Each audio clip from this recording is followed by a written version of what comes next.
Hello friends, welcome to my YouTube channel team teaching.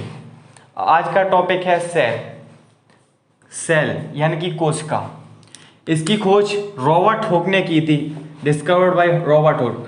इन्होंने cork था ना, cork जो पेड़ का, जो ट्री का कॉर्क होता है, उसके ऊपर इन्होंने खोज की थी और इन्होंने मृत कोशिका की खोज की थी।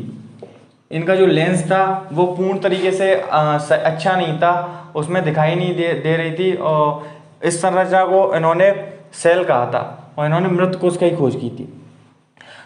फिर इसके बाद आए एंटोनी वॉन ल्यूएनहॉक। इन्होंने जीवित कोशिका की खोज की थी, जीवित कोशिका की खोज की थी, यानी कि इन्होंने डेड सेल की खोज की थी और इन्होंने लिविंग सेल की खोज की थी। तो बच्चों, जैसे कि हम बोलेंगे कि डेड सेल की खोज किसने की थी, तो हम बताएंगे रॉबर्ट हुक।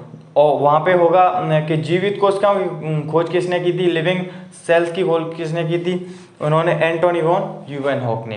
तो हम तीसरे नंबर पे आते हैं। लार्जेस्ट सेल कौन सी है अपनी, सबसे लंबी सेल कौन सी है, वो है ओवम। सब लार्जेस्ट यानी कि सबसे बड़ी सेल कौन सी है, ओवम। स्मॉलेस्ट सेल सबसे छोटी सेल है, वो कौन सी है, स्पर्म। लॉन्गेस्ट सेल सबसे लंबी सेल कौन सी है आपकी, न्यूरॉन। सबसे लंबी सेल है न्यूरॉन्स। सबसे शॉर्टेस्ट सेल यानी कि सबसे छोटी, यानी कि बहुत छोटी सेल है, वो है कौन सी है, माइकोप्लाज्मा गैलेसेप्टम। ये सबसे अ ग्रुप ऑफ टिश्यू बनाते हैं क्या, अ ग्रुप ऑफ टिश्यू बनाते हैं ऑर्गन और अ ग्रुप ऑफ ऑर्गन मिलकर बनाते हैं सिस्टम, और सिस्टम मिलकर क्या बनाता है, बॉडी। ये हमारा जो सेल का वो होता है, जैसे एक ग्रुप ऑफ सेल, एक सेल मिलकर क्या बनाती है, टिश्यू बनाती है, और छोटे छोटे टिश्यू मिलकर ग्रुप ऑफ टिश्यू क्या बनाते हैं, आपका ऑर्गन, और ग्रुप ऑफ ऑर्गन क्या बनाते हैं, सिस्टम। और सिस्टम के बाद हमारे जो सब ऑर्गन मिल जाते हैं, तो सिस्टम के बाद क्या बनती है, हमारी पूरी बॉडी बनती है। अब मैं बताऊंगा आपको कि किस प्रकार से बनती है।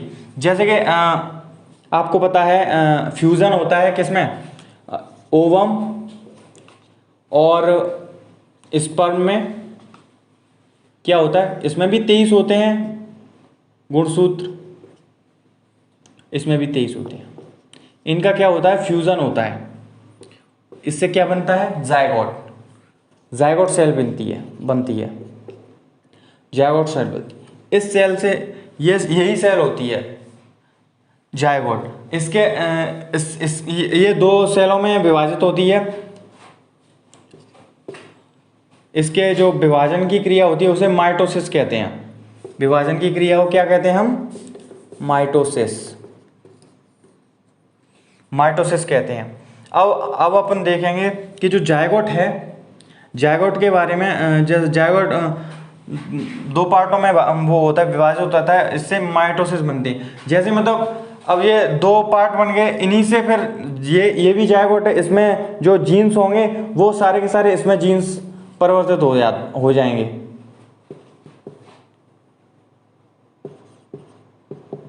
इसमें जीन्स परिवर्तित हो जाएंगे।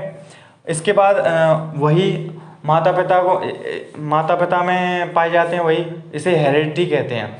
वो इसी से जायगोट जो सेल है उसी से माता पिता में जाती है। तो आज के लिए बस इतना ही। तो कल फिर मिलेंगे नए टॉपिक के साथ। आप कमेंट करते रहिए, उसी टॉपिक पे आपको वीडियो प्राप्त होंगी। और आज के लिए बस इतना ही। धन्यवाद। जय हिंद।